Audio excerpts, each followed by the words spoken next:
এ দুনিয়ায় আপনাকে চলা লাগবে, ইসলাম যেভাবে চলতে বলে ওইভাবে। দুনিয়ায় কোরআন যেভাবে আপনাকে চলতে বলেছে ওইভাবে চলা লাগবে, কারণ কোরআনটা মুসলিম জাতির জন্য সংবিধান করে দিয়েছেন কে? তাবারাকাল্লাযী নাযালাল ফুরকান। ফুরকান মানে সংবিধান। আর সেই সংবিধানের নীতিমালা, বিধান, নিয়ম নীতি আজ অনেক মুসলমান দাবি করে 5 ওয়াক্ত নামাজও পড়ে, তাদের ভিতরে আজ পাওয়া যায় না। পাওয়া যে যায় না তার বাস্তব ব্যাখ্যা এবার বলছে।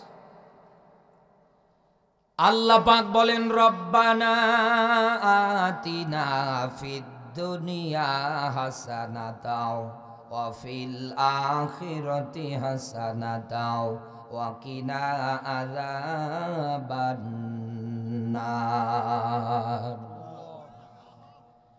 রাজশাহীবাসী ভালো করে বুঝবেন,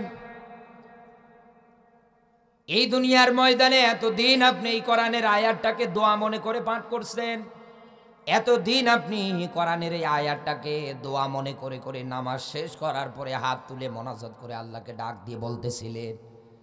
এটা কিন্তু দোয়া না, এটা কিন্তু কোরআনের একটা আয়াত। হজ যারা করতে যায় সৌদি আরবে, ওই জায়গায় গিয়ে ওই দোয়াটা পড়া লাগে, এই কোরআনের এই আয়াতটাও তারা পাঠ করে বারবার। সূরা বাকারা 2 নম্বর সূরা 2 নম্বর পারা 201 নম্বর আয়াত। ভালো করে বুঝবেন, কোরআন শুনতে হলে আবেগ দিয়ে না, বিবেক দিয়ে শোনা লাগবে। আল্লাহ যেন আমাদের বিবেকটা খুলে দেয়, বলেন আমিন।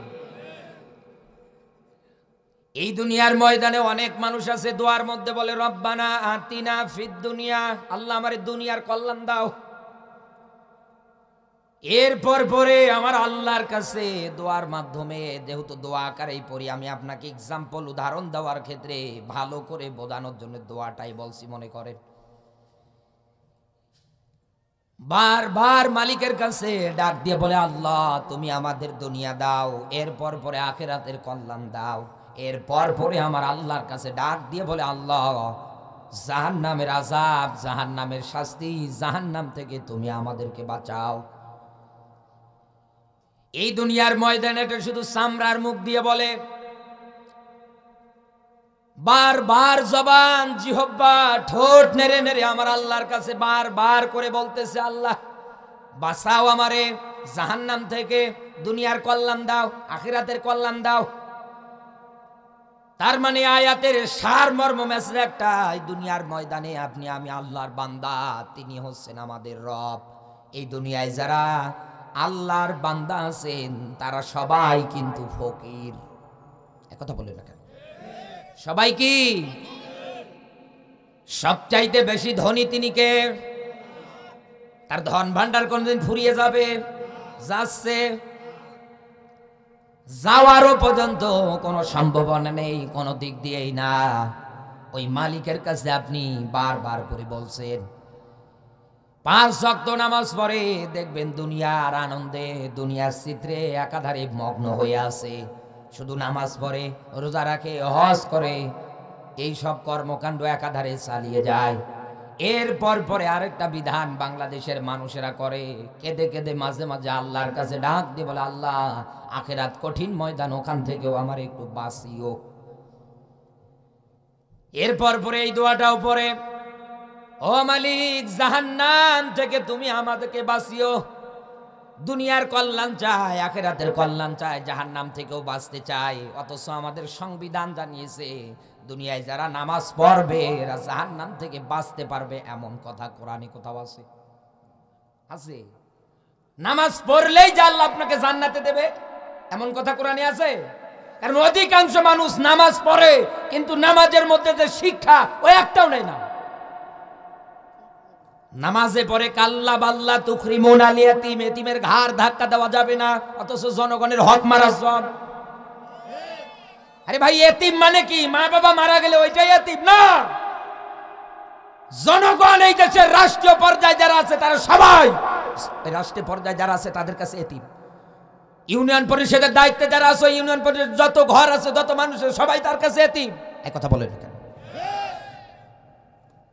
তারা একাধারে পাইকারি রেটে কি সুন্দর করে হকগুলো আমাদের নামে নিয়ে আসে, নিজের বাবার মনে করে খায়, টাকা পয়সা বাজেট নিয়ে যায়, চিন্তা করে আমার বউকে কসমেটিক দেওয়া লাগবে। ওরে শয়তান! এই দুনিয়ার ময়দানে তারা দুনিয়ার মনে প্রেমে মত্ত হয়ে গিয়েছে।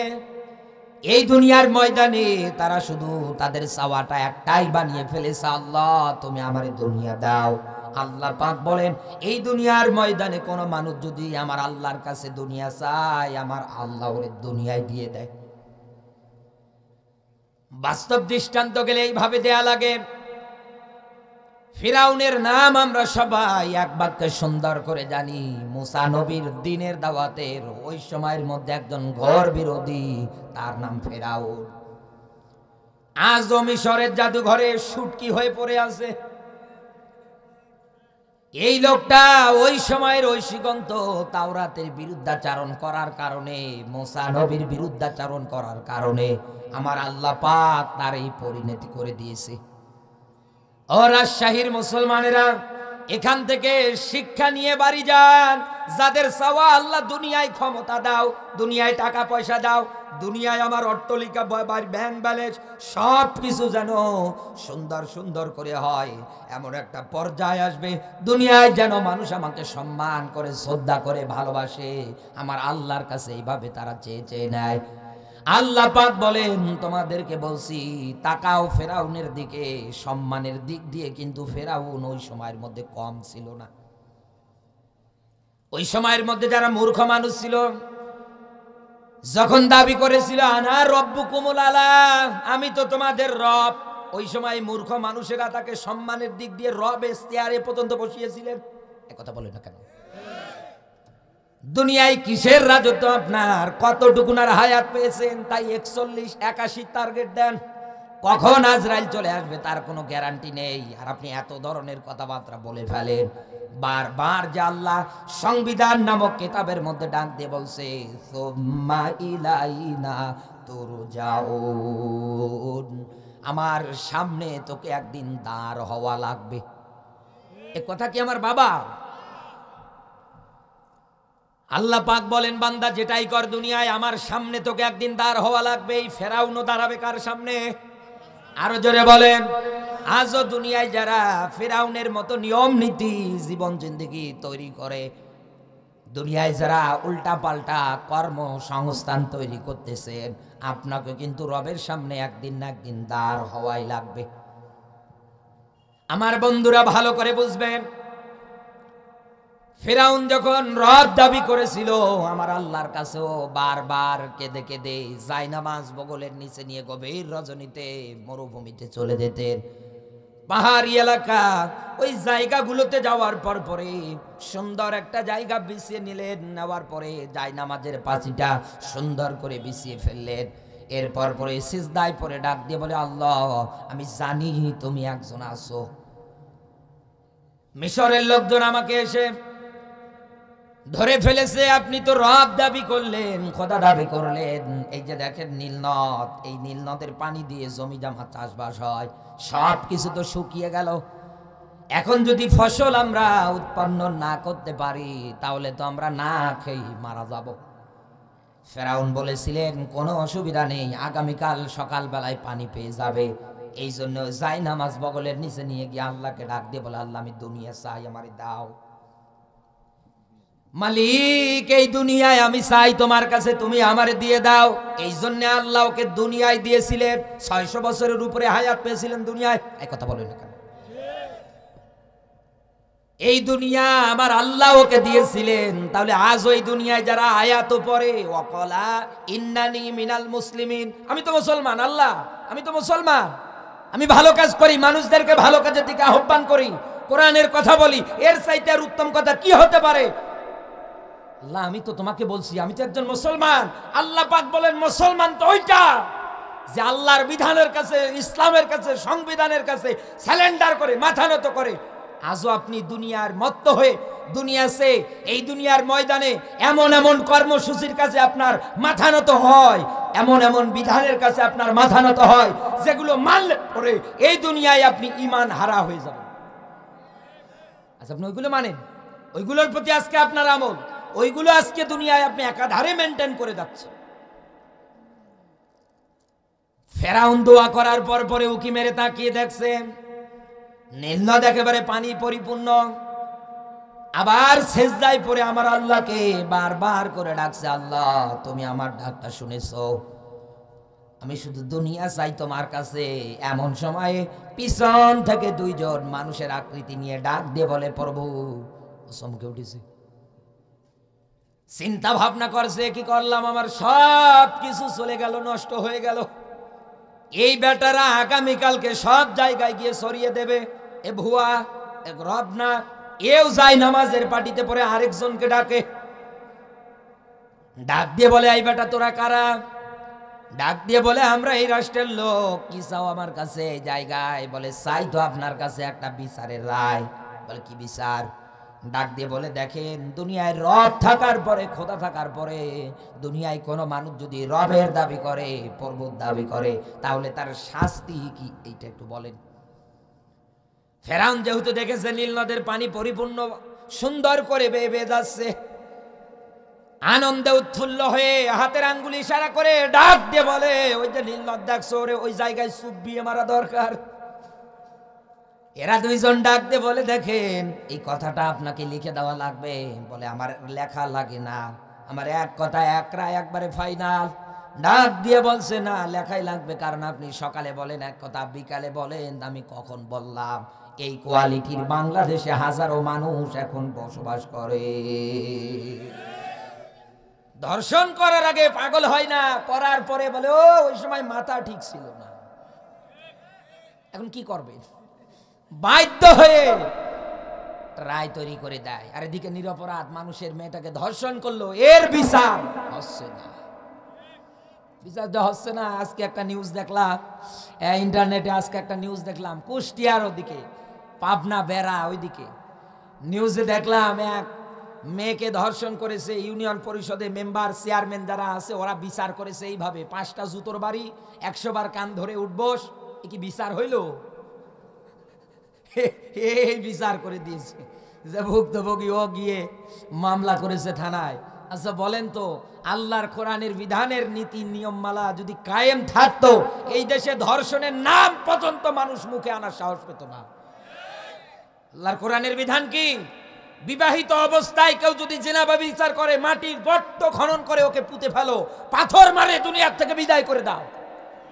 আর অবিবাহিত অবস্থায় কেউ যদি জিনা বা বিচার করে, সূরা নূরের 2 নম্বর আয়াত, মেয়েটা জালদা ওরে বেতের ঘাত মারো, মিডিয়ায় সব জায়গায় প্রচার করে দাও। এই দেশের যুবকদের ধর্ষণের নাম মুখে আনা বন্ধ হয়ে যাবে। এদেশে বিচার হয় ওই জুতোর বাড়ি, 100 বার কান ধরে উঠবো। যুবকেরা চিন্তা করে, ভালোই তো, কোনো সমস্যা নেই। এই কথা বলে না। আরো যদি ওই কোয়ালিটি ওই দলের হয়, তাহলে তো বিচারই লাগে না, যা করে সব হুজুরেরা। এই কথা বলে না। আমার বন্ধুরা, আমি জানি আমার কথা অনেকের কলিজা পর্যন্ত ছিদ্র হয়ে যেতে পারে। যত ময়দানে আমি কথা বলি, আমি কারো দিকে তাকিয়ে কোনো কথা বলি না, আমার আল্লাহর দিকে তাকিয়ে বলি। কারণ আমার আয়াত বারবার মনে পড়ে, আল্লাযী খালাকাল মাউতা ওয়াল হায়াতা। বলেন আল্লাহু আকবার। আল্লাহ পাক বলেন, এখানে যারা আলেম বসে আছে জিজ্ঞাসা করে দেখেন, কোরআন নাজিলের ধারাবাহিকতা অনুযায়ী আয়াতটার ব্যাখ্যা হওয়া কথা ছিল এইরকম, আল্লাযী খালাকাল হায়াতা। এক কথা বলে না কেন? যেহেতু মায়ের পেট থেকে ইনিও জিন্দা, আমিও জিন্দা, এই লোকটাও জিন্দা, দুই একটা ওরা মৃত চলে আসে।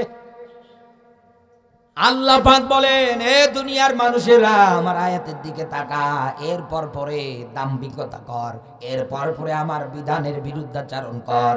এই জন্যই আমি আল্লাহ তোদেরকে বলেছি, আফালা ইয়াতাদাব্বারুনাল কোরআন, আমার কোরআন নিয়ে গবেষণা কর। আল্লাহ পাক বলেন, বান্দা শোন, আমি আগে মরণের কথা দিলাম, মাউতা দিলাম, এরপরে হায়াতের ব্যাখ্যা দিয়েছি।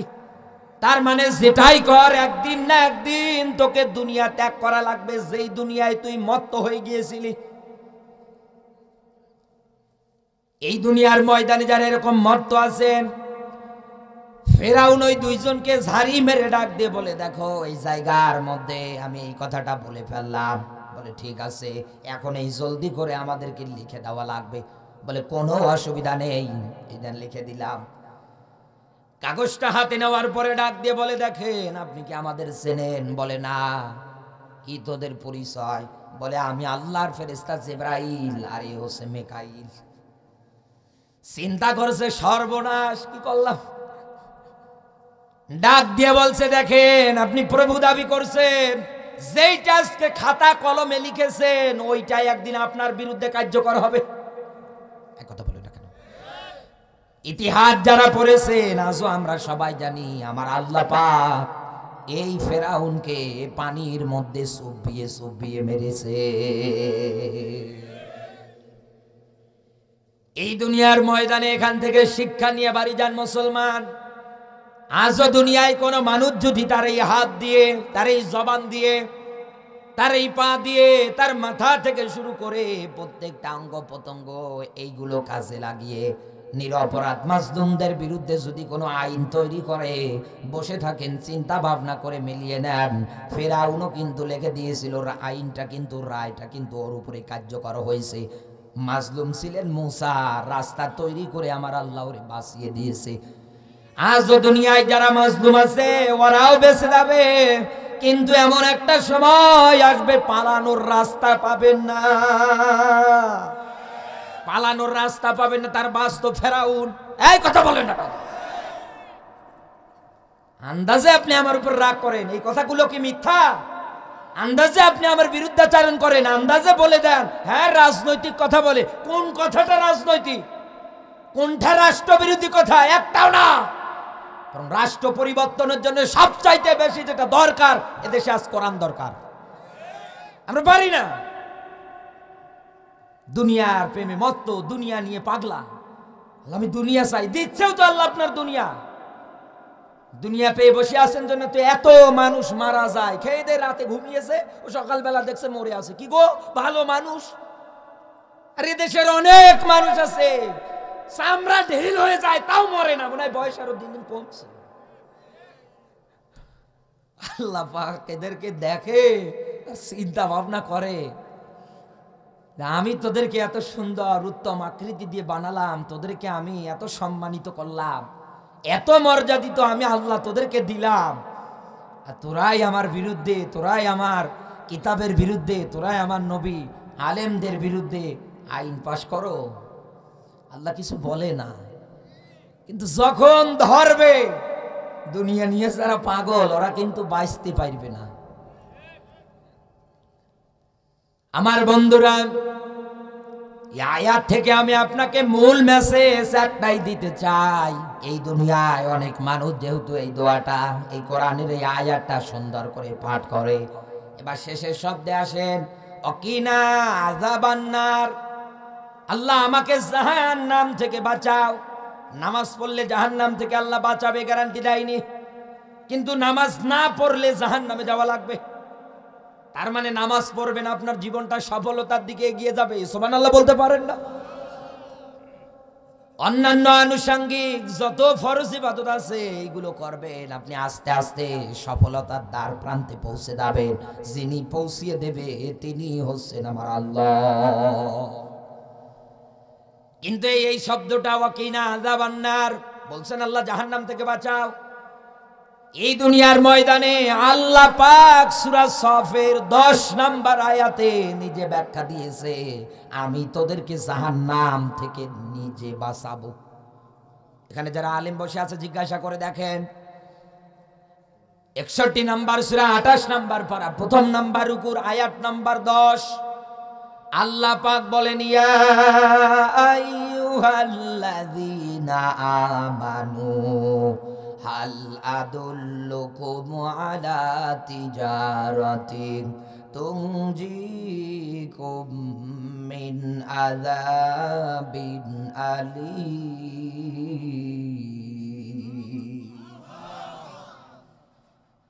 আল্লাহ পাক ডাক দিচ্ছেন ইয়া আইয়ুহাল্লাযীনা আমানু, যারা ঈমানদার, কোন বেঈমান, কোন কাফের, কোন মুরতাদ, কোন মুনাফিক, কোন চিটার, কোন বাটপার আল্লাহর এই আয়াতে নেই। আল্লাহ পাক বলেন এই দুনিয়ার ময়দানে আমি বাঁচাবো তো তাদেরকে। কাদেরকে? দুনিয়ায় যারা ইমানদার। কেন বাঁচাবেন? এইটা তো এবার গবেষণা করে বের করা দরকার। কেন বাঁচাবেন আল্লাহ? কোরআনের একটা আয়াত থেকে আরেকটা আয়াতের সুন্দর করে আমার আল্লাহ পাক সারমর্ম সারাংশ সুন্দর করে ব্যাখ্যা করে দিয়েছেন। অনেকের মনে প্রশ্ন জাগবে, ইমানদার যারা হবে আল্লাহ তাদেরকে কেন বাঁচাবেন জাহান্নাম থেকে? সূরা বাকারা 2 নম্বর সূরা 2 নম্বর পারার 257 নম্বর আয়াত। খাতা কলমে নোট করে নিয়ে বাড়ি যান। আল্লাহ পাক বলেন, ইউখরিজুনাহুম মিনাজ-যুলুমাতি ইলান-নূর ইলাল আখিরি আয়া। ইউখরিজুহুম মিনান-নূরি ইলাজ-যুলুমাত। আল্লাহ তাআলা বলেন, ইউখরিজুহুম মিনাজ-যুলুমাতি ইলান-নূর। ভালো করে বুঝবেন। যারা বলে এই দুনিয়ার ময়দানে আমরা ইমানদার, সঠিক কায়দায় দুনিয়ায় যারা বলে আমরা ইমানদার, আল্লাহ পাক তাদের ব্যাপারে নিজে ডাক দিচ্ছেন, এদের অভিভাবক, এদের বন্ধু আমি আল্লাহ। সুবহানাল্লাহ বলতে পার? এই জায়গার মধ্যে যারা ইমানদার বসে আছেন, আপনার আমার অভিভাবককে আরো জোরে বলেন। অনেকে হয়তো বলতে পারেন আমার বাবাটা আমার অভিভাবক। আরে ভাই, এটা তো দুনিয়ার। আপনার বড় ভাই আপনার অভিভাবক, এটা তো দুনিয়ায়। চক্ষু দুইটা যেই দিন আপনার বন্ধ হয়ে যাবে, একটা মাত্র নেকির কারণে মায়ের কাছে যাবেন। জন্ম দেওয়া মাটা এতদিন আপনাকে কষ্ট করে করে তরমুজের মধ্যে পেটের মধ্যে বহন করে করে নিয়ে চলাফেরা করেছে দুনিয়ায়। রাতের বেলা ঠিক মতো পর্যন্ত ঘুমাতে পারেনি। ডেলিভারির কষ্ট করে আপনাকে দুনিয়ার মুখ দেখালেন। এই মায়ের কাছে যাবেন, ফাল ফাল করে আপনার দিকে তাকিয়ে থাকবে। এরপর পরে আপনাকে বলবে দুনিয়ায় তো আমার বিয়েই হয়নি, সন্তান আসবে কোথা থেকে? তার মানে মা ওই দিন আপনাকে বাঁচাতে পারবে না। বাবার কাছে যাবেন, ভাইয়ের কাছে যাবেন, যার কাছেই যান না কেন সবাই ওই দিন আপনাকে অস্বীকার করবে। একটা মাত্র নেকি ওই দিন কেউ দিতে চাচ্ছে না, চাইবেও না। রাজশাহীবাসী, কিন্তু আপনি বুকে হাত দিয়ে বলেন আপনার জীবনের মধ্যে আপনি এমন এমন অপরাধ করেছেন, এমন এমন কাজ কারবার করেছেন, এমন এমন পাপ কাজের সঙ্গে আপনি জড়িত। নিজের বাবার কাছে আজকেই গিয়ে যদি খুলে বর্ণনা করেন, বাবা আমার দ্বারাই এই কাজটা হয়েছে, আমি এই কাজটা করে ফেলেছি, আপনার বাবা মনে মনে চিন্তা করবে আমার সন্তান এত বড় জাহেল, এত বড় খারাপ হয় কেমন করে। সঙ্গে সঙ্গে কিন্তু আপনাকে পিটাতেও পারে। এক কথা বলেন না কেন? মায়ের কাছে গিয়ে বলবেন মা মুখ ফিরে নিতে পারে। বড় ভাইয়ের কাছে যদি যায়, আগে তো হাতে পায়ে রশি বাঁধিয়ে আম গাছের সঙ্গে ঝুলাবে উল্টো করে। কথা বলেন না কেন? কিন্তু আপনার আমার মালিক যিনি, অভিভাবক যিনি, তিনি কত সুন্দর করে আপনাকে ডাক দিচ্ছেন, এ বান্দা অপরাধ করেছে তো কি হয়েছে? নিরপরাধ আলেমদেরকে ফাঁসি দিয়ে মিথ্যা মামলার রায় দিয়ে ভুলটা বুঝতে পেরেছে, আমি অপরাধ করেছি, ভুলটা করেছি। তার অধীনস্থ যারা আছে তাদের কাছে ছুটে যাও, গিয়ে মাফ চাও। তার কবরের পাশে গিয়ে বারবার আল্লাহকে ডাক দিয়ে বলো, আল্লাহ এই লোকটা নিরপরাধ, এই লোকটাকে আমি আমার হাত কদমের সাইন দিয়ে হাত দিয়ে 13 বছর কারাগারে আটকে দুনিয়ার থেকে বিদায় করে দিয়েছি। এইটা বারবার এই ভুলটা শুধু অন্তরে তৈরি করে নেন, প্রতিজ্ঞা করেন, আল্লাহ কোনদিন আর এই কাজটা আমি করব না, তুমি মেহেরবানি করে আমাকে একটু মাফ করে দিও। আল্লাহ ডাকছেন ওয়াসারিউ ইলা মাগফিরাতিম মির রাব্বিকুম, দৌড়া আমার ক্ষমার দিকে। আমার ক্ষমা যদি একবার পেয়ে যাস, আমি আল্লাহ তোকে এমন জান্নাত দেব যেই জান্নাতের বিশালতাটা হবে আসমান জমিনের চাইতেও অনেক বড়। রাজশাহীবাসী, ওই মালিক ডাক দিয়ে বলছেন ইউখরিজুহুম মিনাজ যুলুমাতি ইলান নূর, ইমানদারদের অভিভাবক আমি আল্লাহ। আর ইমানদার যারা হবে তাদেরকে আমি জুলুমাতের পথ থেকে নিজে বের করে নূর, তার মানে আলোর পথ দেখাবে কে? আরো জোরে বলেন।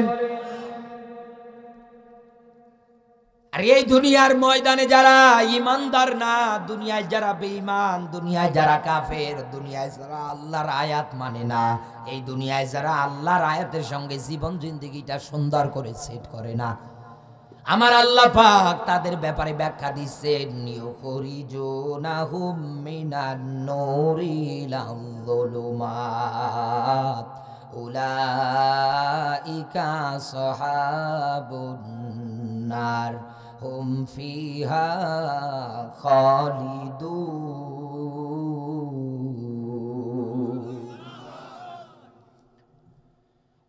ওয়াল্লাযিনা কাফারু আউলিয়াউহুমুত তাগুত, ভালো করে বুঝবেন। ওয়াল্লাযী, অতঃপর যারা, কাফারু, কাফারু, দুনিয়ায় যারা কাফের, আউলিয়া ওদের বন্ধু, ওদের অভিভাবক শয়তান। কথা কার? আরো জোরে বলেন। ওদের অভিভাবক, ওদের বন্ধু শয়তান। এজন্য ঈমানটা মজবুত করেন, এমন ঈমান গঠন করেন যেন 500 টাকার নোটের কাছে, সামান্য এক প্যাকেট বিরিয়ানির কাছে ঈমান বিক্রি না হয়ে যায়। ওই রকম ঈমান গঠন করে। আল্লাহ পাক বলেন, এই দুনিয়ার ময়দানে যারা শয়তানকে অভিভাবক, শয়তানকে দুনিয়ায় যারা বন্ধু বানিয়ে নিয়েছে, আমি আল্লাহ পাক তাদের ব্যাপারে বলছি, তাদের অভিভাবক তো আমি আল্লাহ না, তাদের অভিভাবক হচ্ছে শয়তান।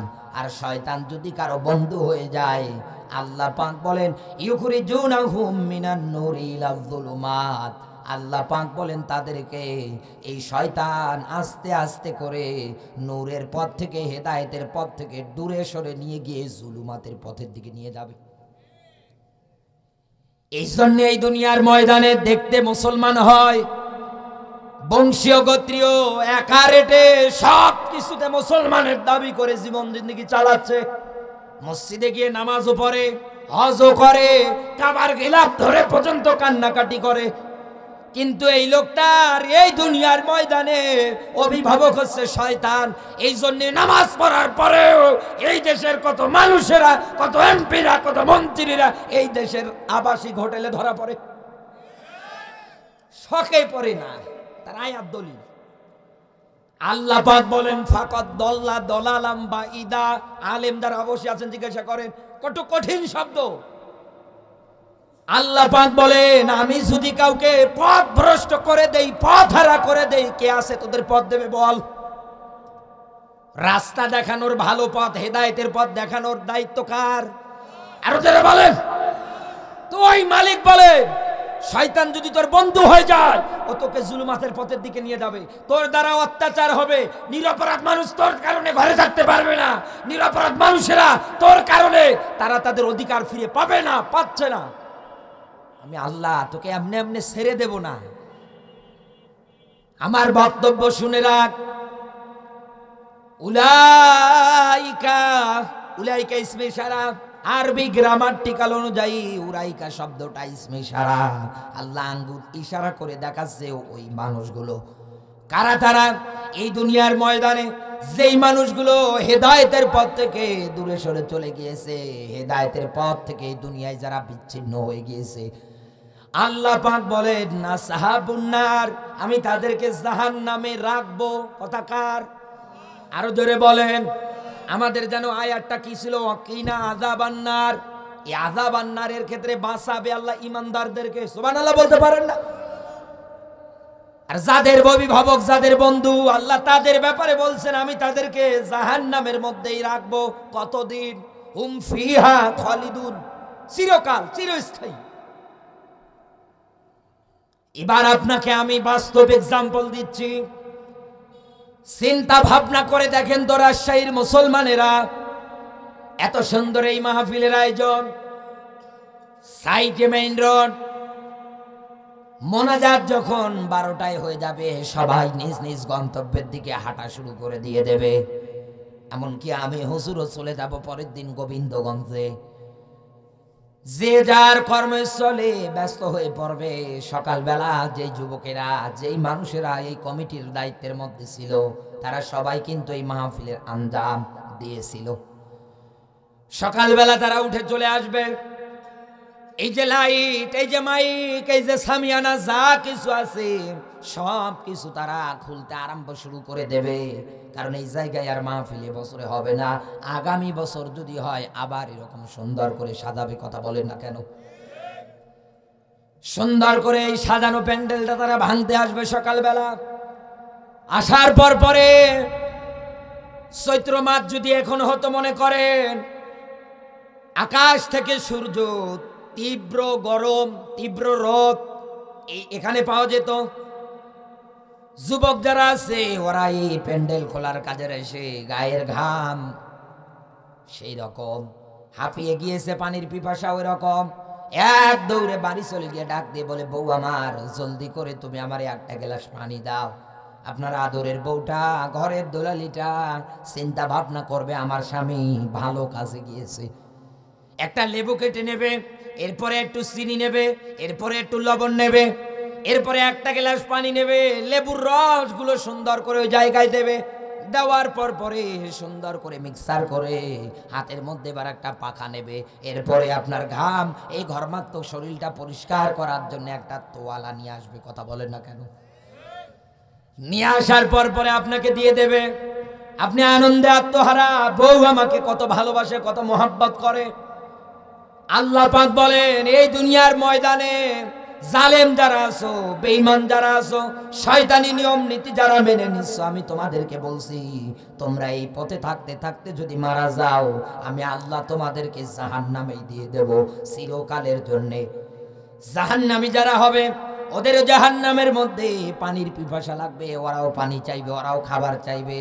আপনার বউটা দুনিয়ায় বেঁচে থাকাকালীন অবস্থায় আদর, ভালোবাসা, মহাব্বত দেখিয়ে যেই পানি, যে খাবার দিয়েছিল, জাহান্নামের ফেরেশতারা কিন্তু এরকমটা করবে না। আপনাকে এনে দেবে রক্ত, পুষ, পোড়া মোবিল, ফুটন্ত গরম পানি। নবীজি বলেন, মুখের কাছে যখন নিয়ে আসবে সঙ্গে সঙ্গে এত সুন্দর এই যে মুখমণ্ডলটা, চামড়া, গোশত যা আছে সব খসে পড়ে যাবে। এই অবস্থায় তারা পান করে ফেলবে, পেটের নাড়ি ভুঁড়ি যা আছে সব কিছু বের হয়ে চলে যাবে। আল্লাহ পাক বলেন, লা ইয়ামুতু ফিহা ওয়ালা ইয়াহইয়া। জাহান্নামে যারা যাবে ওরা মরবেও না, বাঁচবেও না। এই অবস্থায় আল্লাহ তাদেরকে মধ্যম পন্থা অবস্থায় মরা আর বাঁচার মধ্যে রেখে দেবে। একটা বারের জন্য চিন্তা করেন, আজ যারা কোরআন বাদ দিয়ে স্লোগান দেন, আজ যারা কোরআনের নিয়ম নীতি বাদ দিয়ে এই দুনিয়ার ময়দানে নিজেরকে বিশাল বড় ইমানদার দাবি করেন, আল্লাহর আয়াতের ব্যাখ্যা যদি এই হয়, তাহলে নিজেই চিন্তা ভাবনা করে ডিসাইড করে সিদ্ধান্ত নিয়ে বাড়ি যান। আপনি কোন কাতারের লোক হয়ে পড়ে আছেন? আপনি যাবেন কোথায়? আপনি কোন দিকের পদযাত্রী? আপনার শেষ গন্তব্য কোথায়? এই কথা বলে না কেন? কোরআনটা শোনার পরে যদি এই চিন্তা, এই মন মানসিকতা, এই টেন্ডেন্সি দুনিয়ার মানুষের আনতে পারতো, এই দেশে মুসলমান দাবি করার পরে, নামাজ পড়ার পরেও কেউ কোনোদিন সুদ খেতে পারত না, কেউ কোনোদিন নিরপরাধ মানুষদের কষ্ট দিতে পারত না, কেউ কোনোদিন নিরপরাধ মানুষের উপরে জুলুম করতে পারত না। এক কথায় যত জুলুমাতের পথ আছে, রাস্তা আছে, সব বন্ধ হয়ে যেত। কিন্তু আমরা তো কোরআনটাকে আজকে শোনার ক্ষেত্রে অনেকে হাসি তামাশার পাত্র, অনেকে কোরআন হাদিসের সঠিক ব্যাখ্যা করতে চায় না, অনেকে কানে হাত দিয়ে এমন টান দেয়। হরিণ বান্দা ছিল, মামার বাবা আকাশ দিয়ে উড়ে গিয়েছে। ভারতে 20 দিন আমি সফর করেছি।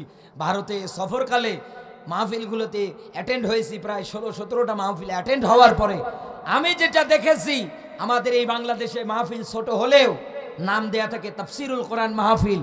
ওই দেশে সব মাহফিলে তাফসিরুল কোরআন লেখা থাকে না, কারণ ওরা তাফসিরে বোঝে না।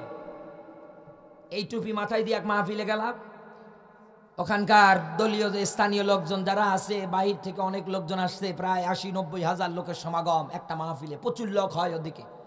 তাতে আমরা বাংলাদেশ থেকে যাই, একটা আকর্ষণ আলাদা। আমার মাথায় এই টুপি দেখে খাওয়ার, তখন আমি খাবার খাচ্ছিলাম, বলছে এ খারেজি হুজুরের কে দাওয়াত দিল রে?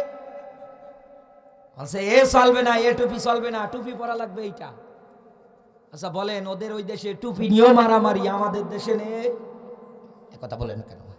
আমাদের দেশে নেই। আল্লাহর ব্যাখ্যা, ইউকাতিলুনা ফি সাবিলিল্লাহ আয়াত প্রতিষ্ঠা করতে গেলে টুপি নিয়ে মারামারি করলে হবে না, দল নিয়ে মারামারি করলে হবে না। আল্লাহর ব্যাখ্যা, হাতে হাত থেকে সারিবদ্ধ প্রাচীরের মতো হিংসা বিদ্বেষ সব ভুলে গিয়ে এক প্ল্যাটফর্মে হয়ে স্লোগান দেওয়া লাগবে একটাই, আন আকিমুদ্দিন। এই চিন্তায় এই প্রচেষ্টা মনের ভিতরে নেই, ও টুপি নিয়ে মারামারি করছে। তাফসীর ওই দেশের মানুষ কম বোঝে, ওরা বোঝেই না। ওদের ওখানে শুধু কিস্সা কাহিনী, যে বক্তা যত বেশি কিস্সা কাহিনী বলতে পারবে, কান্না করতে করতে মাটিতে শুয়ে যাচ্ছে, ওর সাথে জিজ্ঞেস করবেন, চাচা কি বুঝলেন? ইউসুফ জোলেখার কাহিনী হলো। বাবা এই ইউসুফ আর এই জোলেখা যে কে আমি এখনো জানি না। এই কোয়ালিটির মানুষ আমাদের বাংলাদেশে নেই। আছে মানে আমরাই, আছে মানে দেশের হাজারো মানুষ এইরকম, তাদের চিন্তা টেন্ডেন্সি এইরকম। এই বগুড়াতে এক মাহফিলে আসার পরে এক মসজিদের খতিব সাহেব আমার বলছে, হুজুর আপনার একটা গল্প শোনাই। বলে, বলছে এক লোক মসজিদে ইমামতি করতেছিল, শুক্রবারের দিনে বয়ান দিচ্ছে, একটা গরু মসজিদের ভিতরে প্রবেশ করেছে। ইমাম সাহেব বলছে, ওই কার গরু রে? এই লোক বেয়াদব, গরু ভালো করে রাখতে পারে না, বাড়ির কাছে মসজিদ। গরুর মালিক দৌড়ে আসছে, যেহেতু মাইক দিয়ে বলেছে, ওর গায়ে লেগে গেছে।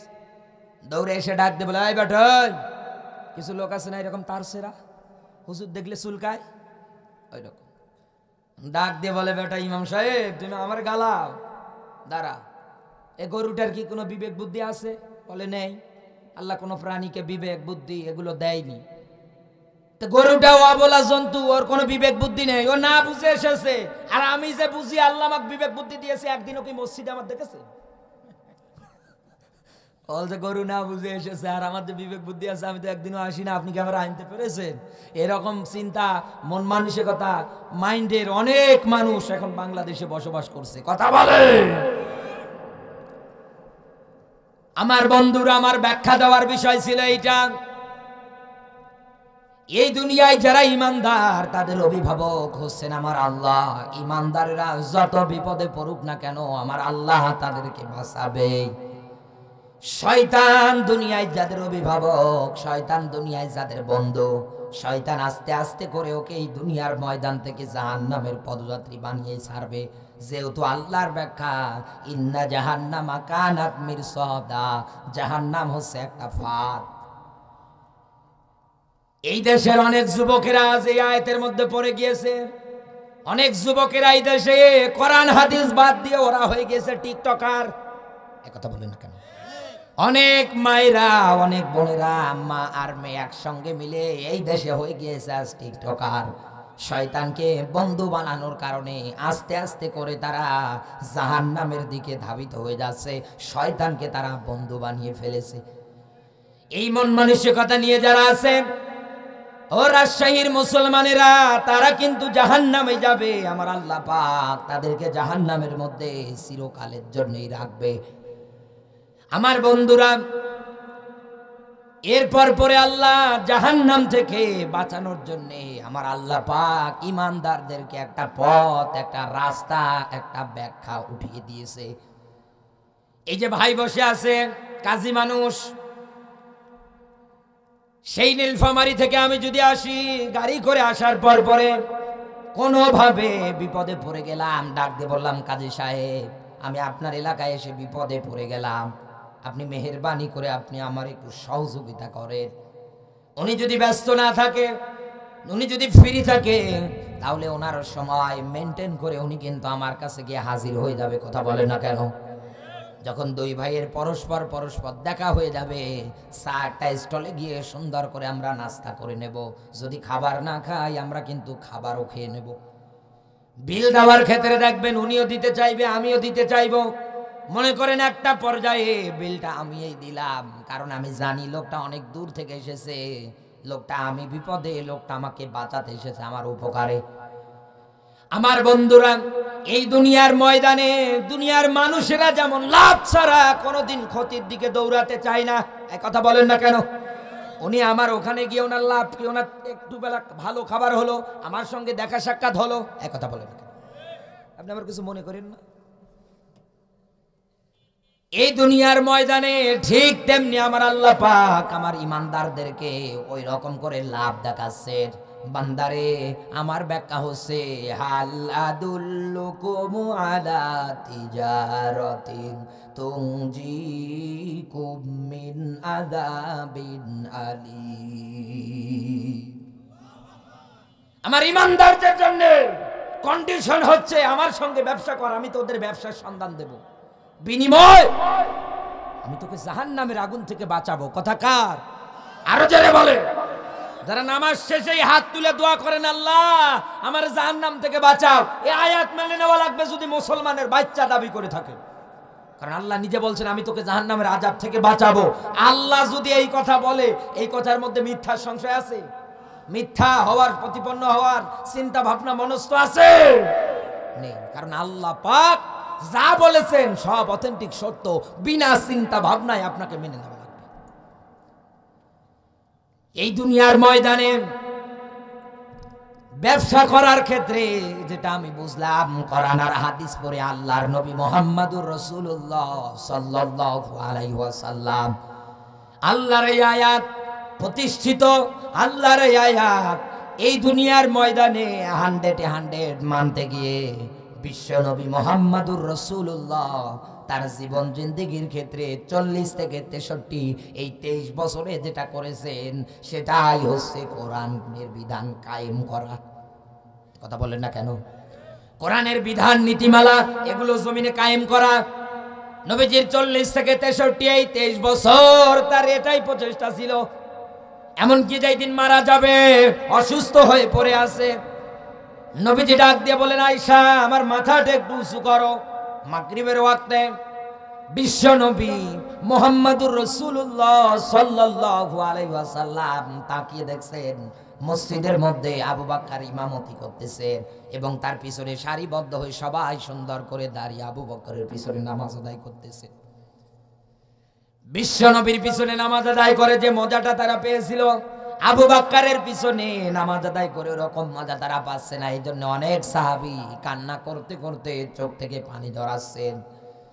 নবীজি আমার ডাক দিয়ে বলেন, আয়েশা রে আজকে দেখো কত সুন্দর করে আমার এই সাহাবীরা তোমার বাবা আবু বকরের ইমামতিতে সুন্দর করে দাঁড়িয়ে দাঁড়িয়ে গিয়েছে, কাঁধে কাঁধ মিলিয়ে, কোনো হিংসা নেই, কোনো বিদ্বেষ নেই, সব কিছু ভুলে গিয়ে তারা নামাজ আদায় করার জন্য দাঁড়িয়েছে। এই কাতার, এই জামাত, এইটা প্রতিষ্ঠিত করতে গিয়ে আমি নবী তায়েফের ময়দানে মাইর খেয়েছি। আমি নবী আমার দান মোবারক পর্যন্ত শহীদ করে ফেলেছি। হাজারো জুলুম, হাজারো নির্যাতন, হাজারো কষ্ট একটার পর একটা আমার উপরে চালিয়ে দিয়েছে। আজকে আমার দেখে অনেক ভালো লাগছে। সুবহানাল্লাহ বলতে পারে? এই দেশে কাতার আছে শুধু নামাজের, কিন্তু দিন কায়েমের কোনো কাতার নেই। দিন প্রতিষ্ঠা করারও মন মানসিকতা কারো ভিতরে নেই। আল্লাহর নবী মুহাম্মদুর রাসূলুল্লাহ সাল্লাল্লাহু আলাইহি ওয়াসাল্লামের জীবনী থেকে বলছি, আপনি কেন এই কাজটার মধ্যে থাকেন না? কেন এই যিনি বিধানটা আপনি কায়েম করতে চান না? আরে ভাই, দিন যদি না থাকে, ইসলাম যদি না থাকে, ইসলামী বিধান নিয়ম নীতি আস্তে আস্তে করে দুনিয়ার থেকে যদি বিদায় করে দেওয়া হয়, তে এই দেশের মধ্যে আরো নামাজ থাকবে? কথা বলেন না কেন? আরো নামাজ থাকবে, রমজান মাস আসলে রোজা রাখবে, মানুষ ভালো কাজের আঞ্জাম দেবে, একটাও থাকবে না। বিশ্ব নবী মার খেয়েছে, সাহাবীরা মার খেয়েছে, জুলুম নির্যাতন তারা স্বীকার করেছে, তারা সহ্য করে নিয়েছে। তাদের একটাই মাত্র চিন্তা ছিল, আমরা যদি এই পথটা ছেড়ে দিয়ে চলে আসি, এই জমিনের মধ্যে আর দিন থাকবে না, ইসলামী নিয়ম নীতি কোনোটাই থাকবে না। তার মানে ওই যে ঐতিহাসিক আগের যুগের লোকগুলো যেরকম করে মূর্তি ভাস্কর্যের কাছে মাথা নত করেছিল, এরা ওই রকম মাথা নত করে ফেলবে। এই জন্য আমাদের এই সমাজে আস্তে আস্তে করে মিলিয়ে রাখবেন, এই দেশের অনেক মানুষ যারা আছে আমার রবকে, আল্লাহকে সিজদা দেওয়া বাদ দিয়ে এই দেশের অনেক মানুষেরা মানুষের কাছে আত্মসমর্পণ করে, স্যালেন্ডার করে। এক কথা বলে না কেন? আর অথচ দোয়া করে ওয়াকিনা আযাবান্নার, আল্লাহ বাঁচাও আমারে।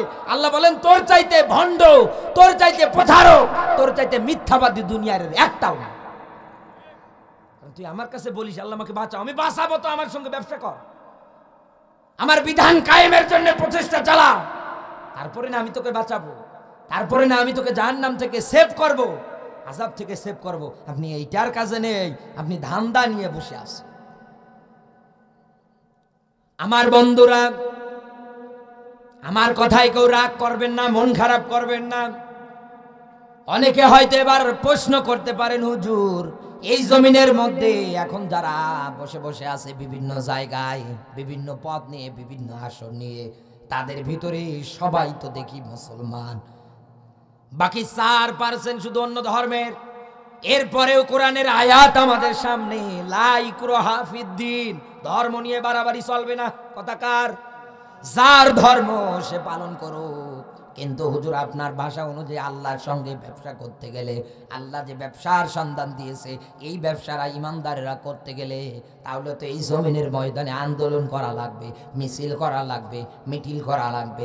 একটাই মাত্র প্রচেষ্টা, একটাই মাত্র চিন্তা, একটাই মাত্র টেন্ডেন্সি, আল্লাহর বিধান যেন জমিনে কায়েম হয়ে যায়।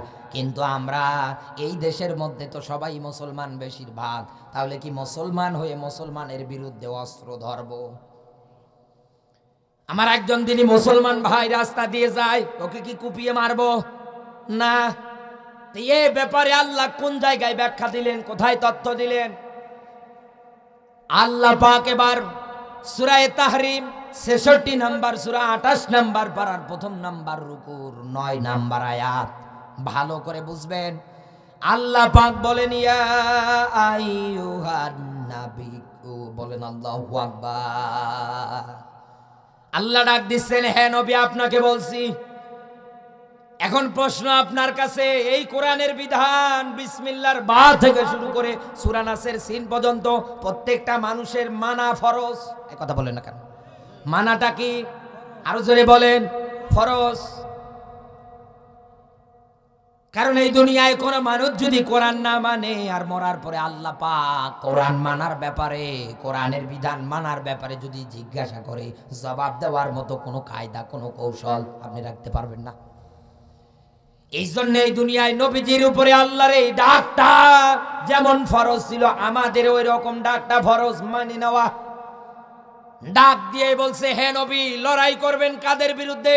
দিন বিজয় করার জন্য, ইসলাম বিজয় করার জন্য। আল্লাহ ডাক দিচ্ছেন, জাহিদিল কুফার, হে নবী লড়াই হবে কাফেরের বিরুদ্ধে। একথা বলে না কেন?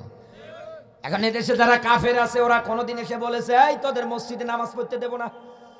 এই লোকগুলো চলে যায় কেন? আজব তো, এরা কেসা কাহিনী শোনার পার্টি মনে হয় না?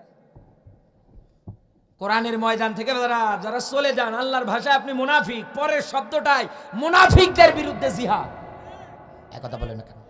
আচ্ছা যারা চলে যাবেন, যারা মুনাফিক হয়ে মরতে চান, মুসাফিরের হালতে বলছি, যারা মুনাফিক হয়ে মরতে চান, যান চলে যান। আপনি আমার ওয়াজের মধ্যে চলে যাবেন, হবে না? এখনই যান।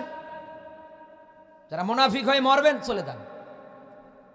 দেখেন তো এবার কোনটা উঠছে। কোরআনের ময়দানে এসলে ব্যারাম ধরে থাকতে চায় না। এত অলস আপনি, এত আপনার অলসতা, বাটাম ফাটিয়ে আল্লাহ সাইজ করবে মরার পর। অনেকে আবার বিড়ি খাওয়ার নেশা আছে, তো বিড়ি না খেলে থাকতে পারে না। অনেকের এই কোয়ালিটিরও মানুষ আছে, আছে না নেই? আল্লাহর সঙ্গে ব্যবসা, আর এই ব্যবসাটার মূলনীতি একটাই, দিন কায়েম। দিন কায়েম এমনি এমনি নবীজিও করতে পারেনি, জিহাদ করা লেগেছে, সংগ্রাম করা লেগেছে, আজও আমাদের করা লাগবে। কাদের বিরুদ্ধে? নবীজিকে আল্লাহ ডাক দিয়ে বলছেন, হে নবী জাহিদিল কুফার, দুনিয়ায় যারা কাফের। রাজশাহীর মুসলমানের এবার কাফের কারে বলে এটা আমরা অনেকেই জানি না এই সংজ্ঞাটা। আল্লাহর কোরআনের আয়াত, ওয়াল্লাযিনা কাফারু ওয়া কাযযাবু বিআয়াতিনা, ওয়াল্লাযী, অতঃপর যারা কাযযাবু অস্বীকার করে, মিথ্যা প্রতিপন্ন করার চেষ্টা করে। কি? বিআয়াতিনা, আয়াত বলতে চিহ্ন, নিদর্শন, কিতাবের, তার মানে কোরআনের। কোরআনের যে আয়াতগুলো, এগুলোর অর্থ হচ্ছে চিহ্ন, নিদর্শন। ব্যাখ্যা দিয়েছে কে? আরো জোরে বলেন। হে নবী, এই দুনিয়ায় কোরআনের আয়াতের চিহ্ন, নিদর্শন এই দুনিয়ার ময়দানে যারা মুসলমান দাবি করার পরে অস্বীকার করে, যারা মানে না, যারা মেনে নিচ্ছে না, নেবে না, এ নবী তাদের বিরুদ্ধে জিহাদ করা, অস্ত্র ধরা ফরজ। এই দুনিয়ার ময়দানে এখন মিলিয়ে রাখেন, আমি আপনাকে একটা মাত্র সত্য বিধানের ব্যাখ্যা দিচ্ছি। কোরআনে কারীম জানিয়েছে, ফাহকুম বাইনান নাসি বিল হক, বলেন আল্লাহু আকবার।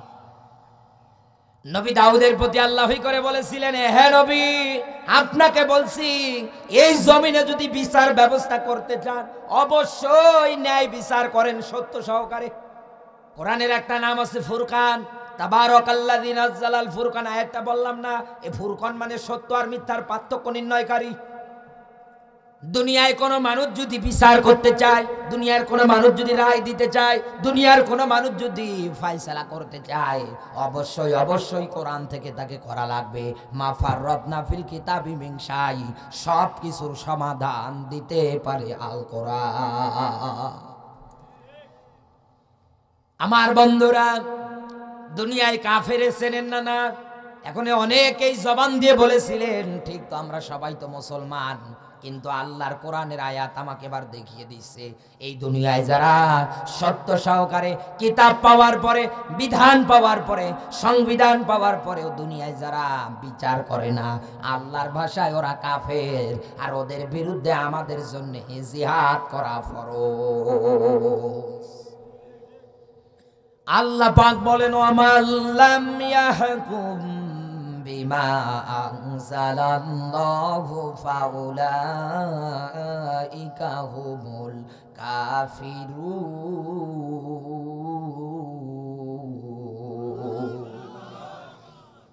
এরপরে জালিমুন, এরপরে ফাসিকুন, এই রকম করে করে আল্লাহ আয়াত দিয়ে ডাক দেয় এই দুনিয়ায় যারা নাজিলকৃত বিধান পাওয়ার পরে বিচার করে না, ওরা কাফের, ওরা জালেম, ওরা ফাসিক।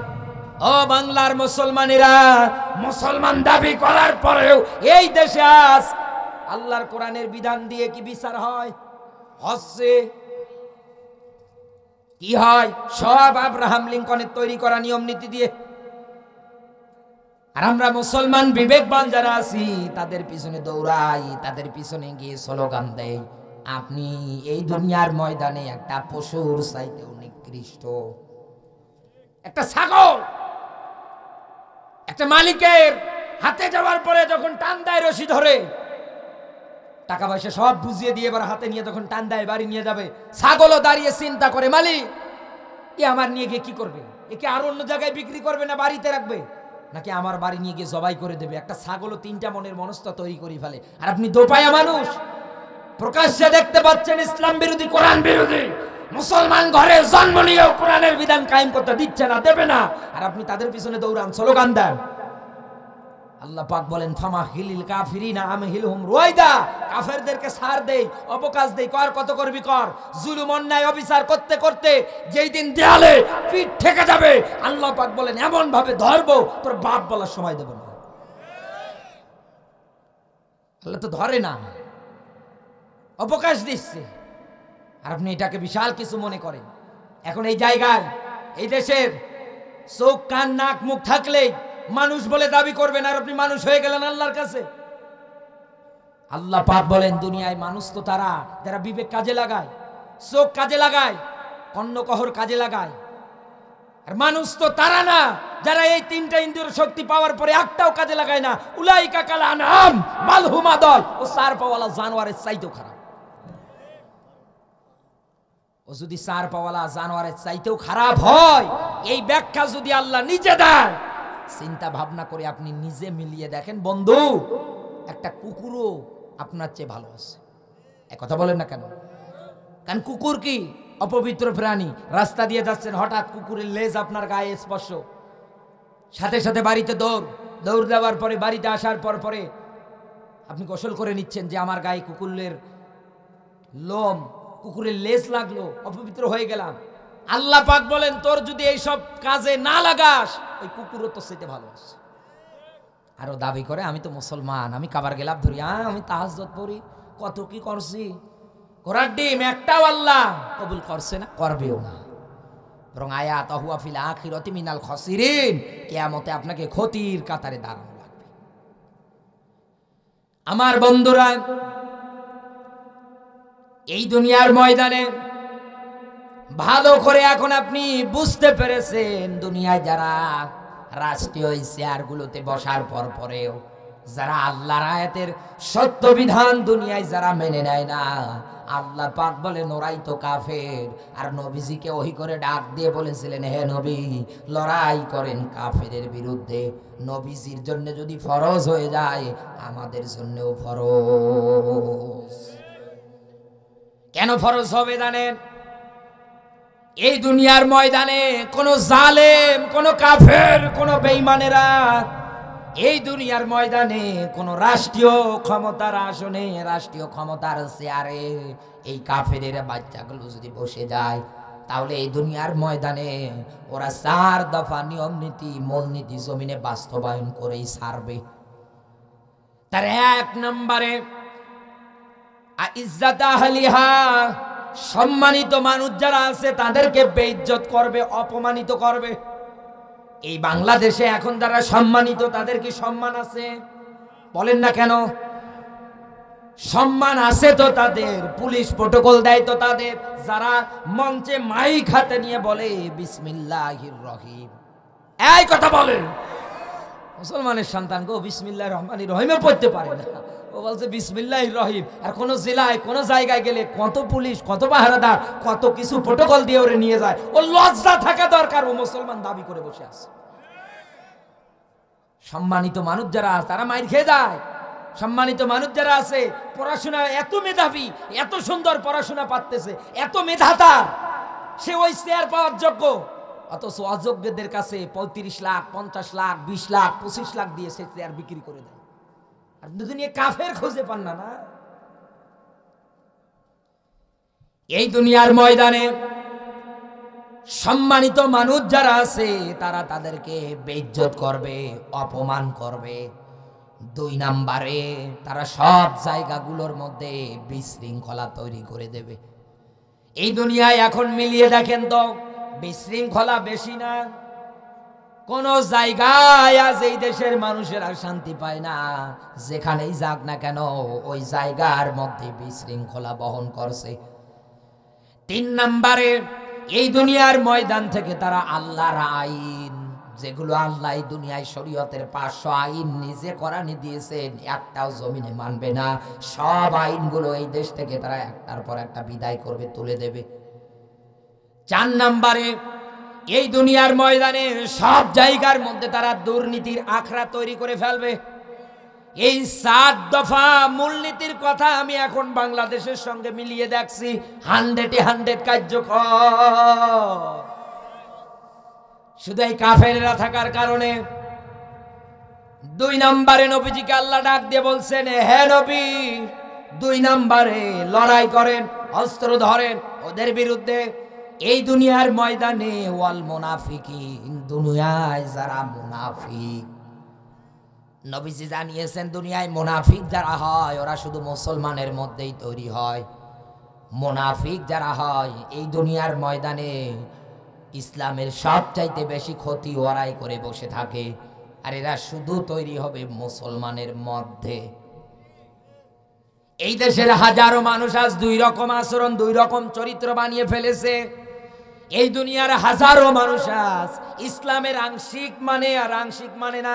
যেমন এই আয়াতগুলোকে জিহাদি আয়াত বলে ব্যাখ্যা দেয়, এই কথা বলে না কেন? ইমাম সাহেব ভালো মানুষ, জ্ঞানী মানুষ, মসজিদের মেম্বারে বসে হক কথা বলবে, কত সুন্দর ব্যাখ্যা দেবে। সপ্তাহে 7 দিন পড়াশোনা করে আসার পরে মেম্বারে বসার পরে সেক্রেটারি চোখে চোখ পাকিয়ে বলে, হুজুর খবরদার, সুদের কথা যেন বইলেন না, ঘুষের কথা যেন বইলেন না। বেচারা চিন্তা করছে, আল্লাহ ইমামতি টেকালে এদের চোখের ইশারায় আমার এই জায়গায় থাকা লাগবে। এই দেশের এখন হাজারো এই রকম মুনাফিকেরা বিভিন্ন মসজিদ দখল করে আছে, নিরীহ আলেমদের অপমানিত করছে। আপনি তো আল্লাহর আয়াত মানতে পারলেন না, আল্লাহর আয়াতের সঙ্গে আদল করতে পারলেন না, মুনাফিকেরা থাকবে না তো কে থাকবে? সূরা তাওবার 18 নম্বর আয়াত অনুযায়ী তো মসজিদের রক্ষণাবেক্ষণের দায়িত্ব পাওয়ার কথা ছিল। এদেশের অনেক মসজিদ কমিটি আছে, ভাব মারা, এক ওয়াক্ত নামাজ পড়ে না। মসজিদে যায় সপ্তাহে 7 দিন একবার, গিয়ে যদি দেখে একটা টিস্যু পরে আছে, ওরে কি গরম, মনে হয় ইমাম আর মুয়াজ্জিনের চাকর। এই কথা বলে না কেন? অথচ সওয়াবের কাজ নিজেও পরিষ্কার করলে হয়ে যায়, ও করতে চায় না। নিজে আমার এই ছোট্ট জীবনের অভিজ্ঞতা নিয়ে বলছে, আমার বাবা মসজিদে যখন আজান দিত বেশি সময় থাকতো না, ছোট মানুষ দৌড়িয়ে দৌড়িয়ে যেতাম, দেখতাম ওই সময়ও কমিটিতে যারা আছে, আশেপাশে যারা আছে, কতবার আমার এই জীবনে মসজিদ আমি ঝাড়ু দিয়েছি, মসজিদ ধুয়ে পরিষ্কার করে দিয়ে, ছোট্ট কত লোক দেখি। আমার বাবারে কোনো বেতন দিত না, কোনো কিছুই দিত না, তারপরেও আমার বাবার নিয়ে কত ধরনের কথাবার্তা বলতো। হ্যাঁ, এখানে টিস্যু পরে থাকবে কেন, এখানে এ থাকবে কেন, তুই কি করিস? এদেশের হাজারো জায়গায় হাজারো এরকম মানুষেরা শুধু আল্লাহর কোরআনের আয়াত না মানার কারণে, আদল না করার কারণে মুনাফিকেরা জায়গা দখল করে বসে আছে। এই দুনিয়ার ময়দানে আমাদের কর্মের কারণে আমরা মাইর খাই, কারণ আয়াতের নির্দেশনা, কোরআনের নির্দেশনা অনুযায়ী দুনিয়ায় যদি মানতে পারতাম, কোনদিন এই জায়গাগুলোতে এরকম ব্যাককেল বেঈমান মুনাফিকেরা দুনিয়ায় বসে থাকতো না। কারণ আল্লাহর স্পষ্ট আয়াত, উদখুলু ফিস সিলমি কাফা, আমার অর্ডার। ইসলাম মানলে আংশিক মানা চলবে না। রাজনীতি করলে কোরআন দিয়ে কর, অর্থনীতি করলে কোরআন দিয়ে কর, যেটাই কর কোরআন দিয়ে কর। ও মাথায় টুপি দিয়ে 5 ওয়াক্ত নামাজ পড়ো, দিন কায়েমের পক্ষে তুমি নেই। তোমার মতো ভণ্ড, তোমার মতো মুনাফিক দুনিয়ায় একটাও। আল্লাহ পাক বলেন, ইন্নাল্লাহা ইয়া'মুরু বিল আদলি ওয়াল ইহসান। বলেন আল্লাহু আকবার। সূরা নাহল 16 নম্বর সূরা 14 নম্বর পারা 90 নম্বর আয়াত। ও রাজশাহীর মুসলমানেরা, শুক্রবার আসলে প্রত্যেকটা মেম্বার, প্রত্যেকটা মসজিদ থেকে কত সুন্দর করে চমৎকার করে ব্যাখ্যা করা হয়। এই আয়াতটা কত সুন্দর করে খুতবার মধ্যে পাঠ করা হয়। যে যেভাবে পারে ওইভাবে টান দিয়ে সুর দিয়ে সুন্দর করে মিলিয়ে দেয়। আমরা যারা মুসলমান সাধারণ মানুষ যারা আছি, ওরা বসার পর পরে শুনে বাড়ি চলে যায়। কিন্তু আয়াতের মধ্যে কি দিক নির্দেশনা? আইন দাল আল্লাহ, এই আদল, এই আদলের ক্ষেত্রে কি দিক নির্দেশনা মালিক আপনাকে দিলেন, আপনি তো আজও মানতে পারলেন না। মুফাসসিরে ইকরাম যারা ব্যাখ্যা করেছে, আদল মানে ন্যায়পরায়ণতা, আদল মানে সদাচরণ, আদল মানে ভালো ব্যবহার। এই দুনিয়ার ময়দানে নিজেকে যদি ইমানদার দাবি করেন, মুত্তাকি দাবি করেন, দুনিয়ায় আদল হবে 1 নম্বরে আল্লাহর কোরআনের বিধানের সঙ্গে। কথা বলেন না কেন? তা মুনাফিক যারা, ওরা কি কোরআনের বিধানের সঙ্গে আদল করতে পারে ভালোভাবে? কারণ ওরা তো আংশিক মানে আর আংশিক মানে না। মশারিতে এই গরমের সময় যখন আসে চতুর্দিকে মশা, এই মশারিতে রাতের বেলা ঘুমাতে যে, কোনোদিন কি দেখেছেন কোনো মানুষ কোমর পর্যন্ত বাইরে আর এদিকে ভিতরটা মাথা অবধি, গলা অবধি, পেট অবধি মশারির ভিতরে? একটা পাগলও তো থাকে না, একটা পাগলও তো জানে মশারিতে ঢুকতে হলে পরিপূর্ণভাবে ঢোকা লাগবে, নাইলে মশা মামা আমার কামড়িয়ে 12টা বাজাবে। এই কথা বলে না কেন? তুমি মশারিতে ঢোকার সময় পরিপূর্ণ ঢোকো। খাওয়ার সময় বসলে কত খাওয়া খাচ্ছে, নলি পর্যন্ত খাচ্ছে, এরপরে কত মিষ্টি আনেন। মিষ্টি খাওয়ার সুন্নত আপনি জানেন না? ওখানেও পরিপূর্ণতা, সব জায়গায় পরিপূর্ণতা।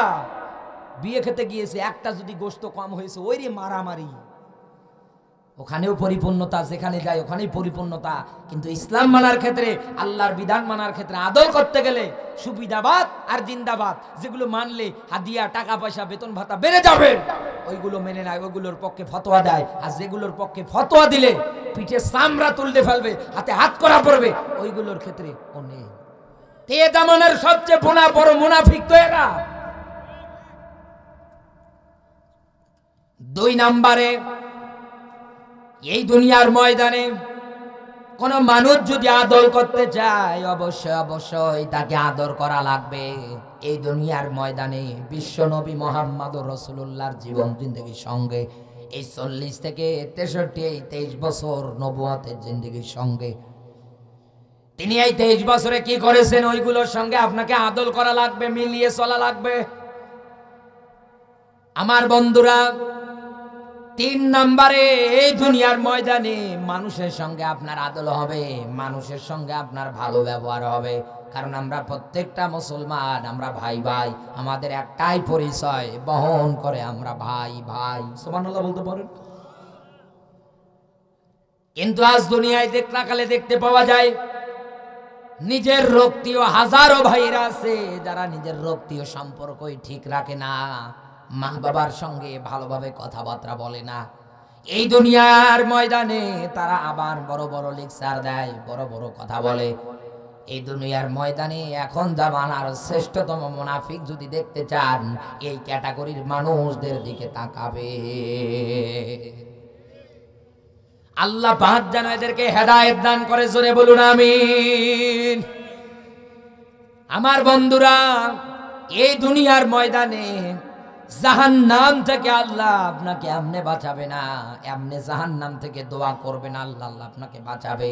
অত পাগল আমার আল্লাহ না, অত সস্তা আপনি ভেবে নিয়েন না মনের মধ্যে, অত সস্তা চিন্তা ভাবনা আপনি মনের ক্ষেত্রে নিয়েন না। দুনিয়ায় কোনো মানুষ যদি আল্লাহর বিধানের সঙ্গে পরিপূর্ণ আবদ্ধ হতে না পারে, আল্লাহর বিধান যদি পরিপূর্ণ না মানতে না পারে, আল্লাহ পাক বলেন তোকে আমি জাহান্নামে দেব, এই জন্যই বানিয়েছি।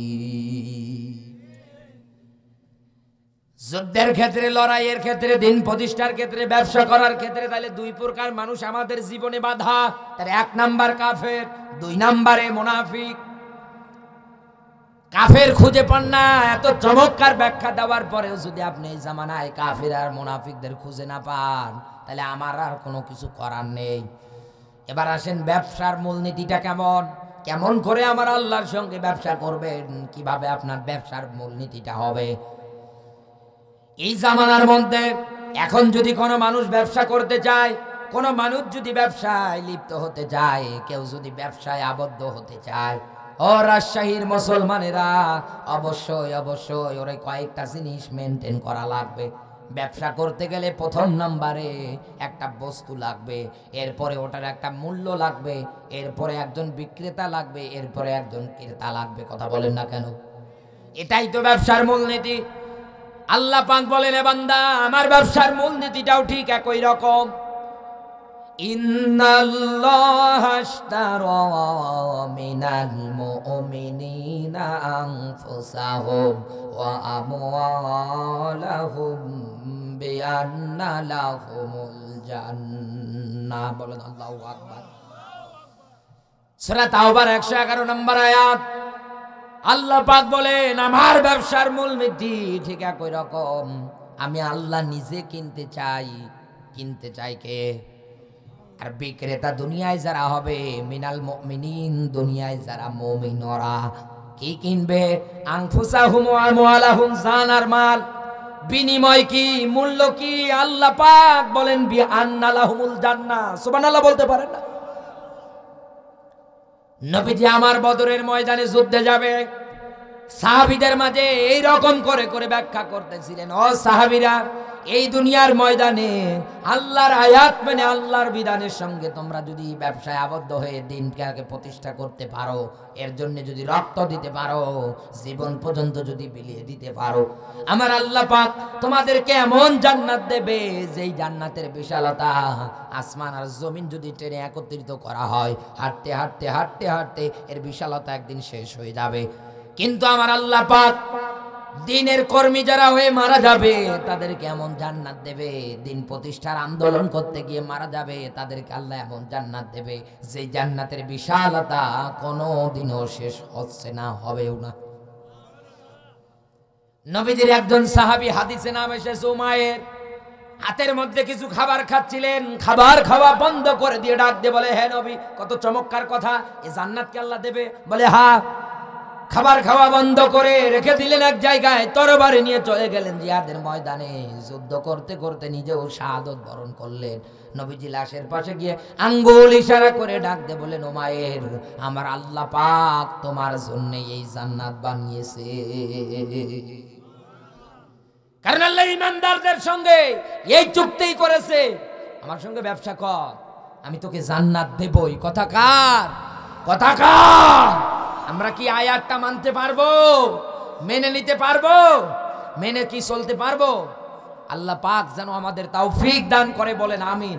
তাহলে এই আয়াত মেনে যদি চলতে চান, যদি জাহান্নাম থেকে বাঁচতেই চান, যদি দোয়া করতেই চান, ওয়াকিনা আযাবান নার, আজকের পর থেকে চিন্তা, টেন্ডেন্সি, মনস্থ তৈরি করে যান, আল্লাহ, আমি তোমার দিন প্রতিষ্ঠা করার জন্য চেষ্টা করব, দিন প্রতিষ্ঠার মধ্যে জীবনটা দিয়ে দেব। এঢল সম্পদের মালিক যারা ছিলেন ওই সময়ে, দিনকে ইসলামকে বিজয়ী করার জন্য তারা তাদের সম্পদাদি টাকা পয়সা সব কিছু বিলিয়ে দিয়েছেন। সম্মানিত মানুষ যারা ছিলেন ইসলাম গ্রহণ করার পরে কাফেরেরা তাদেরকে আগে সম্মান করত, কিন্তু ইসলাম গ্রহণ করার কারণে তাদেরকে মারে, তাদের উপরে নির্যাতন করে, জুলুম করে, অন্যায় করে, অবিচার করে। নিজের জীবনের কোনো মায়া পরোয়া তারা করেনি। দিনকার ইসলামটাকে বিজয়ী করার জন্য আল্লাহর জমিনে ওরা জীবন পর্যন্ত দিয়েছে। আজও ইতিহাস হয়ে আছে অনেক মানুষের। দোয়া করি ভবিষ্যতেও যারা জীবন দেবে দ্বীনের জন্য, এখনো যারা দিচ্ছে, আল্লাহ সবাইকে যেন জাহান্নাম থেকে বাঁচিয়ে আল্লাহ যেন জান্নাতি মানুষ হিসাবে কবুল করে। জোরে বলুন আমিন। নবীজির একটা মাত্র হাদিস বলছে, এবার একটু অ্যাক্টিভ হন। এই দুনিয়ায় কেন আল্লাহর আয়াত মানবেন না? কেন আল্লাহর আয়াতের সঙ্গে আপনি চুক্তিবদ্ধ হবেন না? মুমিন নরনারী থেকে শুরু করে পুরুষের যেমন উপরে আয়াত মানা ফরজ, মেয়েদেরও কিন্তু এরকম ফরজ। মায়েরা থেকে শুরু করে যারা আছেন, এবার বলছি, এই দুনিয়ার ময়দানে দ্বীনের পথে থাকতে গিয়ে মারা যারা যায়, আল্লাহ পাক বলেন ওদের আলাদা একটা মর্যাদা, আলাদা একটা জায়গা আছে, ওরা হচ্ছে শহীদ। সুবহানাল্লাহ বলতে পারেন না? নবীজি হাদিসে জানিয়েছেন, এই দুনিয়ার ময়দানে কোন মানুষ যদি শহীদ হয়, কোন মানুষ যদি শাহাদত প্রাপ্ত হয়ে যায়, দ্বীনের পথে থাকতে গিয়ে যদি মারা যায়, রক্তের ফোঁটা জমিনে পড়ার আগে আমার আল্লাহ জীবনের অপরাধ মাফ করে দেয়। এরপর পরে কিয়ামতের কঠিন ময়দানে, ওই যে বললাম না, মা সন্তানকে কেউ কাউকে ওই দিন ওইভাবে চিনবে না। ওরা চলে যাবে, যাওয়ার পরে কেউ কারো পরিচয় বহন করবে না, একটা মাত্র নেকি পর্যন্ত দিতে চাইবে না। দ্বীনের পথের কর্মী হয়ে যারা মারা যাবে, দিন বৈজরে আন্দোলন করতে যারা মারা যাবে, ওরা শাইর মুসলমানেরা কিয়ামতের ময়দানে আমার আল্লাহ তাদেরকে স্পেশাল ভাবে ডাক দিয়ে বলবে, ও আমার আদরের বান্দারা, ফাদখুলি ফি ইবাদি ওয়াদখুলি জান্নাতি। সুবহানাল্লাহ বলতে পারেন না? আজকে জান্নাতে প্রবেশ করো হে প্রশান্ত আত্মারা। শুধু একা জান্নাতে প্রবেশ করবে বিষয়টা এমন না। দুনিয়ার ময়দানে স্ত্রীর মায়া ভিতরে ছিল, ত্যাগ করেছো। সন্তানের মায়া ছিল, ত্যাগ করেছো। মা বাবা, আহাল বর্ডার মেম্বার যারা ছিল, সবার মায়া ভালোবাসা ত্যাগ করেছো। আজকে আমি আল্লাহ তোমাদেরকে স্পেশাল ভাবে বলছি, তোমার আহাল বর্ডার মেম্বার থেকে 70 জন মানুষের জন্য আমার কাছে সুপারিশ করো, আমি আল্লাহ আজকে তোমাদের সুপারিশ ডাকে সাড়া দিয়ে দেব। অথচ আল্লাহর আয়াত কি? আল্লাহ পাক বলেন, ইয়াউমা লা তামলিকু নাফসুল লিনাফসিন শাইআ ওয়াল আমরু ইয়াউমা ইযিল লিল্লাহ।